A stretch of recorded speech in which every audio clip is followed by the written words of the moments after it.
first things first, what do you make of Indonesia's assurance here? That still pretty much hinges on when they can make domestic supply sufficient. Do you find any comfort in that? Well, at least we're happy that Indonesia has acceded to the request of our country for them to continue shipping out coal. They came out with the banning of coal for the early part of the year. And we took note of that, and we immediately call on Senator Win Gatchalian, since he's the chairman of the Power Committee in the Senate. So we had a discussion about the precarious position of our country as far as coal and the energy long-term plan. We buy 90% of our coal from Indonesia, and it generates, as far as the power, the base load coal fire is about 60%. So we're in critical. The inventory of most of the base load power generation using coal has about 30 to 40 days inventory. The late development is from Secretary Mon Lopez, that he has been able to get touch with one of the minister of Indonesia, and we are assured of continuous supply of coal. Okay, so hoping that does happen, sir. But just based on the numbers here, our country, the Philippines, still has 60% of the energy mix in coal, of which 70% is imported, particularly from Indonesia. So if you do the math, it's 42% more or less reliance on Indonesian coal. Why is this not worrying for you? Will this not have a long-term impact, even if we do have short-term band-aid solutions? Oh, yes. We need to really have a long-term energy plan.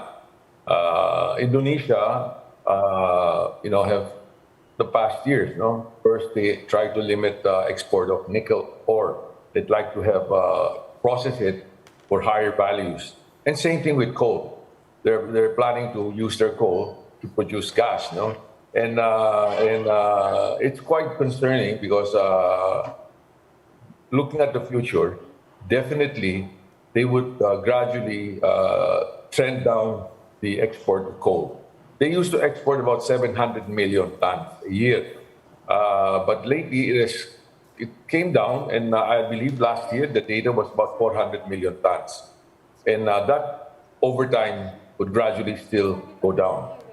We need to have renewable energy. Of course, we try to limit coal-fired power plant. But that is the cheapest source of energy fuel. We know that the government has rescinded or stopped issuing licenses for coal-based power plant because of the winter and also some issues with the power source. So these are all has trickle-down effect to our country. Although our consumption compared to the other countries, like China, the more developed countries, is not as big. But nevertheless, if any delay of shipment or